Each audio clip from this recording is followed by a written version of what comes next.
Question number 4 is from Sam Pervor. Ano yung favorite mong position? Hey, good morning, YouTube. So we are about to go to do 2 things in the morning. Don't mind my hand, I just got cut. So we're gonna go to the vet. They experience si Millard ngayon. Here's Millard. I'll be leaving Julia at the vet, and I'll be going to the mechanic naman. So I'm filming this after uploading our first ever vlog together. Getting married during a pandemic. If you guys haven't watched it yet, you can click this link. It'll take you to it. Check it out, guys. If ever you're planning to get married, or if ever you wanna like step into the shoes of people who did get married during this time.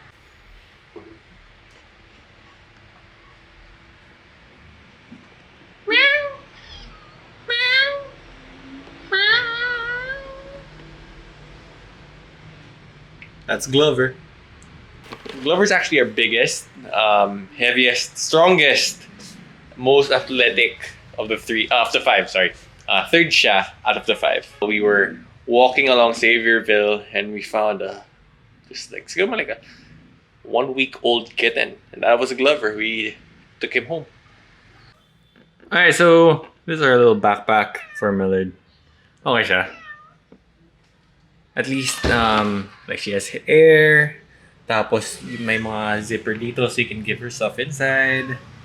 And it's very handy, especially if you are going somewhere. You don't have to like carry the pet with your hands and all. Backpack na siya. Good morning. Morning. Come on, vamonos! Everybody, let's go. I think you're supposed to wear a backpack sa back, no? Yeah, but I want to see her. Okay. How are you? Fine? How was your morning? Really? Oh, that's what happened pala. What does your father have to say? Yeah, me too.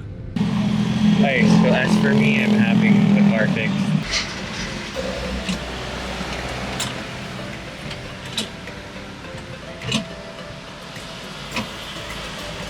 Few moments later. Alright, so we're done with the car. Calling Julia now. Millard's alright now! And we celebrate with Pandesal! Alright, so done with our morning errands. Now this afternoon, Julia and I have a talk with the Asian Development Bank, or ADB. So we're going to be giving them a talk on the basics of fitness and nutrition. So here we go. Our speaker for this afternoon is Enzo Julia, who's a transformation coach and co-founder of Manila, a certified fitness instructor, certified sports nutritionist, Mr. Gold's Gym 190, competitive athlete and fitness model. We have Julia as the tata. She's also a transformation coach, co-founder of Manila, a motivational speaker, mental health advocate, and former double varsity UAAP player of Yad University. She has a degree in psychology, and she's also a competitive athlete and fitness nutrition model. Enzo and Julia as the tata. Thank you so much, Ms. Pia, for that wonderful introduction. If you guys remember from our science classes, you can never get rid of energy. You can only transfer it from one source to another. So food is a source of energy. A lot of people are super scared of carbs. Oh, carbs or rice. But everything has to be in moderation. Pag ayaw mag-workout ng legs, I used to be like that. Sooner enough, you'll actually realize that you've reached your goal already. Thank you, coaches. Thank you. Thank you. God bless everyone. Alright, so Julia and I are going to be going to do some influencer work, and then we're going to have one last piece of the car fixed. This actually came off. It's the fender liner. This one back here. It's the fender liner. It came off nung umuulan, baha. Tapos, it came off. And it caused a couple of problems. That's why we're going to have it fixed in one place dito sa Commonwealth. Hopefully, they're open. Sana they're open.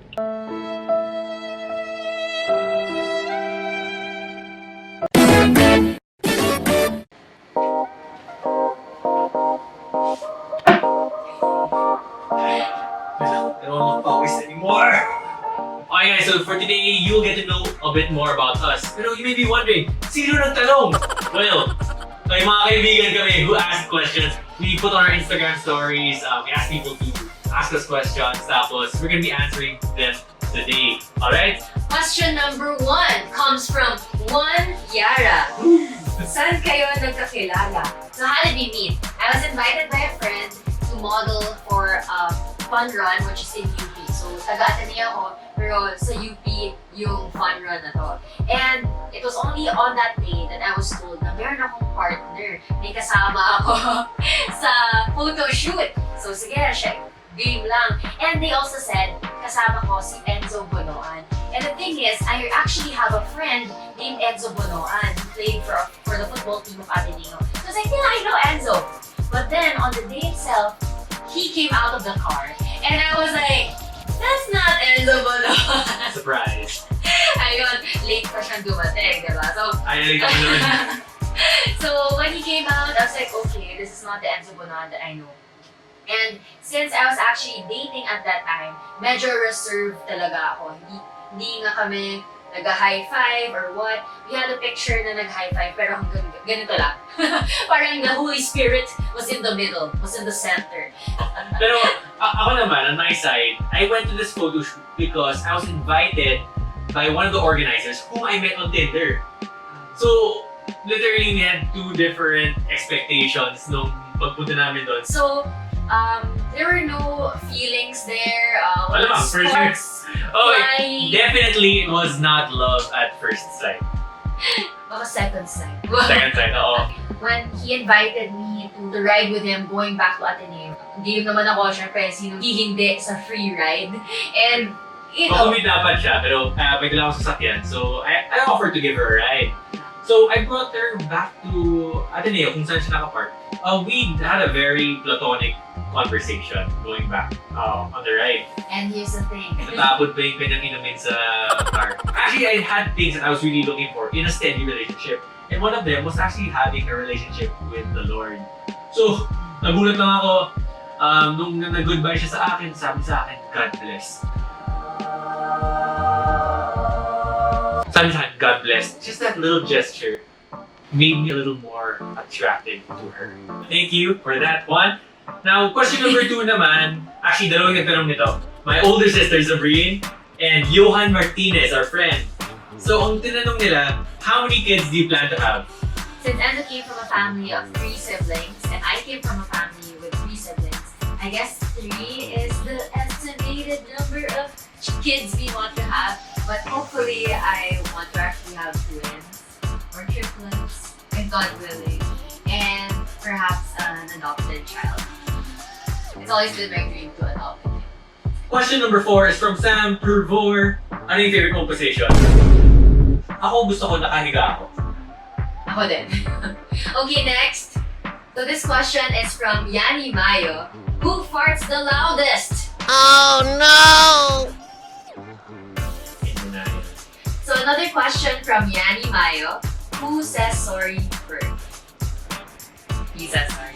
It's not even debatable. Yeah, so si Enzo, what I appreciate is that he apologizes first. And sometimes it's not even his fault, but then he still apologizes. A happy wife leads to a happy life. Question from Chloe Aquino. How do you deal with haters? This is a test of knowing who you are, your true identity, and just learning to listen to what is true rather than the things that are not true. So, wag mo siyang i-mix up na whatever they say is also factual. So this will just test your faith and test your belief din sa sarili. So it is a struggle. Just remember who you are, what's in your heart, and ano talaga yung motives mo. Are they pure? And if they are, and you're not hurting anyone, then that's basically just noise that you have to cancel out. This is coming from someone who actually experienced being bullied back in high school. You cannot please everyone. If you're trying to please everyone, you are just going to disappoint yourself. Because there will just really be people who don't like you. And I think the sooner you can get along with that program, the sooner you can be able to find peace within yourself. So how do I deal with the haters? I let them be. I know that if I'm not doing anything wrong, if I'm not hurting anyone, then I have nothing to worry about. Medyo light question na to. How did our first date go? So this question came from Trish Azucena. So Enzo, how did our first date go? Okay, so I remember this was Christmas Day, wherein umamin ako kay Julia. So I had a Christmas confession for her, and I asked her out. So our first date was actually at the break of dawn. This was right before her training. So literally, wala pang araw, nagkita na kami.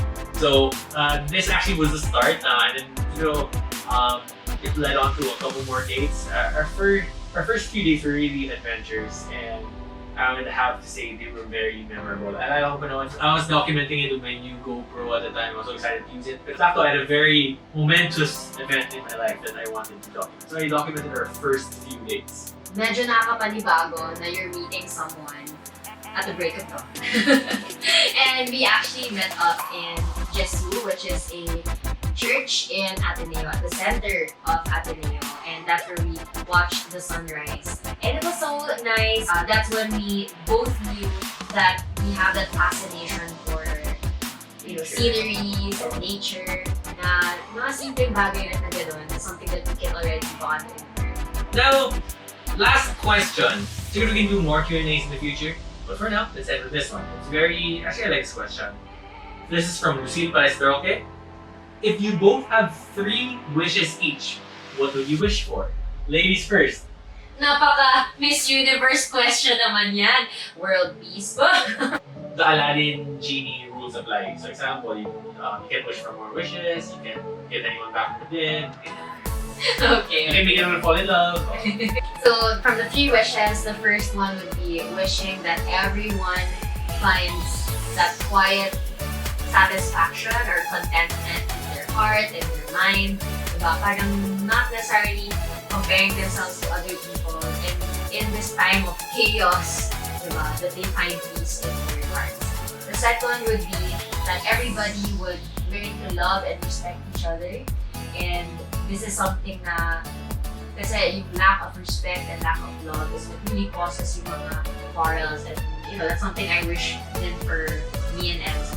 And the third would be na sana yung channel namin, Life with Enzo and Julia, would touch many lives and inspire people to live out their best life. Alright, so for me, my 3 wishes, number 1, I would wish for world peace. Number 2, end world hunger. And number 3, I would wish for all dogs and cats out there to have a home. Alam naman natin guys that there are so many things that we can wish for. Hopefully we can make our wishes reality. Perhaps guys, if you have other questions that you'd like us to answer for our next vlog, you can drop them in the comments below. And if you guys haven't yet, make sure to subscribe, like this video, and of course, hit the bell button to always be notified. Now there you have it. I'm Enzo. And I'm Julia. And remember that you are blessed to be a blessing. Bye!